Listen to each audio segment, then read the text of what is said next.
going to show you how you can grow flax to make linen and cloth. So here's the flax seed. Also, they look very much also the same as linseed. You might be familiar with these for sort of like a health food thing where you eat them crushed up. And these are the plants we planted about a week ago. So this is what they'd be looking like in the field now. In about 2 months' time, the end of June, they'll be really, really tall. They'll be this tall, a lovely vibrant green plant, and they have those beautiful blue flowers, which are also seed growing in this country, but they'll be grown from the linseed, a different variety of the same species, but this is a linseed one, lots of seeds. This is a flax one, nice and tall. So what we'll do, we'll have to pull this from the ground, and then it's left to get wet and dry, and that starts what's called the retting process, which is also known as rotting. You get some of these, break them like that. You see, they're packed full of fibre. So that's where the fibre is. So there's a variety of ways you can get the fibre out. You can just use very simple hand tools. So I'm sort of crushing it and lifting it up. And that's just what's known as breaking. There's lots of different sort of terms when you're working with flax. So when you've done that to the whole plant all the way along, it needs a bit of a scraping, and this is known as scutching. That's breaking off more of the fibres, more of the woody straw bit, which is known as shive. You can see it's already starting to get to look a bit like something you could wear. So it's a combination of scraping, and then you'll start combing. And then fairly rapidly start getting some fibre. So that would be combed further, and then that's ready for spinning. And that can be done on the spinning wheel or with a drop disc staff. And this is going to create your thread, fine thread there, which can then be plied up. And with this you can either knit it. This is a knitted top made from flax and wearing, or it can be crocheted, or it can be woven. So there's a whole many different ways which you can actually treat the fabric. Now, probably if you looked about, you'll find lots of small bits of fluff floating around. This is known as tow or tow. That can also be spun into something more like a garden twine, a bit of a heavier fibre, and that would be what's used for rope making or your garden twines or very heavy canvas. So every part of the plant can be used. The next sort of stage are these tools, which would be very much cottage industry tools, which obviously they speed the process up to some degree, but it's still, as a hand job, it's very, very labour intensive. If we were going to have to make you a pocket handkerchief or a very small pillowcase, it would probably take about a week to make or more in terms of weave. So this tool, it helps with the crimping and breaking the fibres out. It's just a very simple thing, a bit like an old-fashioned mangle, but with fluted rollers. And this would be more like an industrial tool, but there'd be a lot more rollers and it would maybe really zap through there.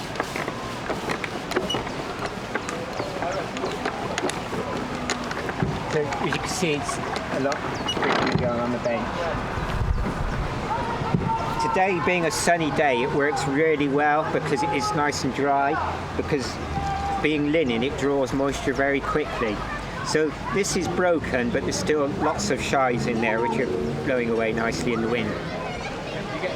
So this is scutching. This is a scutching knife, and when you're working flax, it's a question of holding a third and working 2/3. So this is going to get a scraping, and you can see lots of shives coming off, and the fibres are gradually starting to clean up. And it's already getting a lovely sheen to it in the sunlight.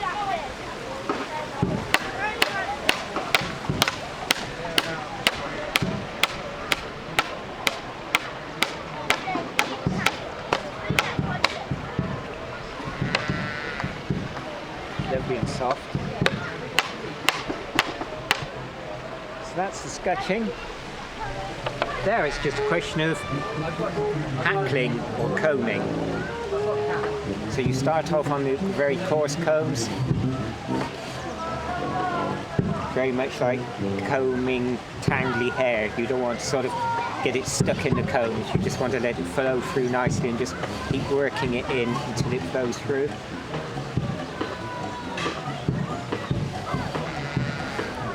If you're not careful, you seem to end up with more flying around than you actually end up with in your hand. Which is to say, we should be saving all this and using it for spinning into the rope twine. So now that's going quite easily through that one. I'll move on to the finer combs.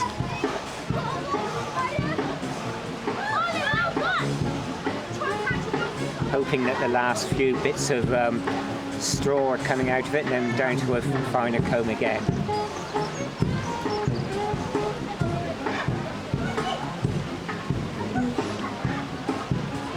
Flip it over.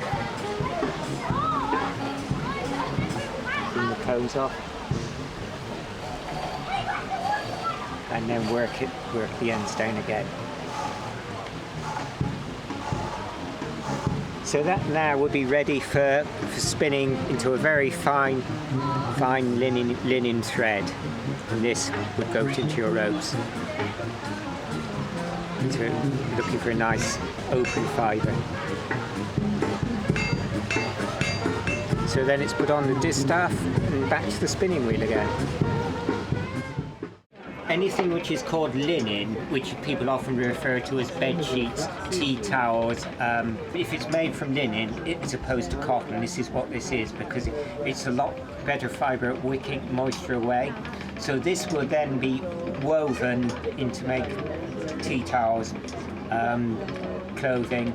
I mean, traditionally it was all sailcloth, ropes, rigging, fishing nets, tentage, just any sort of fabric which couldn't be made from wool, because cotton is a relatively new fibre. It's only been around for 300 years, so everything would have been linen. This thing spinning is pulling it in, but what it's also doing is it's twisting it, it's giving it this action. So my hands, actually, all I'm doing with my hands are just feeding. The spinning wheel is doing most of the spinning. Just letting the twist run up into the fibres. And as it catches them, that's where the twist is created. So it's a question of not letting the twist go too much into the distaff. If you're doing fine linen, you would go even finer in this as well. Yeah, the distaff is sort of really quite a traditional tool, because you do need, unlike wool where you could just hold it in your hand and feed it out, you need a way of making the threads join together evenly but sort of randomly. So the distaff is sort of a vital tool with the flax spinning. So you can always usually tell if a wheel has been used for spinning with flax because it will have a distaff with it. When it's really feeding nicely, you can actually almost do it one-handedly. The spinning, as you can see, I'm quite a long way from the wheel. The spinning's actually happening up into the distaff. You let the threads twist a little bit up in there and catch a few more and pull them out. But if you let too much go in there, all of a sudden the whole lot will be caught and disappear inside. So what we've done here is we've reconstructed the plant into a canoe. The fabric is made from the stem, and the seed, the oil from the seeds, has been made into a special resin. Here's some of the linseed oil. Is what waterproofs it.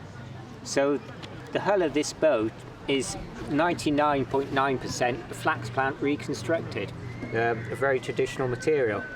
As you can see, one of the beauties of it is it's translucent, so when you're out on the river in amongst reed beds, you're almost sort of part of the environment.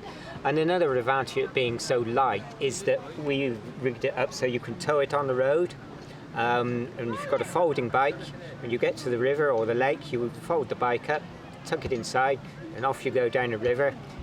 Get out at the other end, cycle off to another river or another lake, and you can just keep on river or estuary hopping, something like that. So it's what we've done with these fabrics.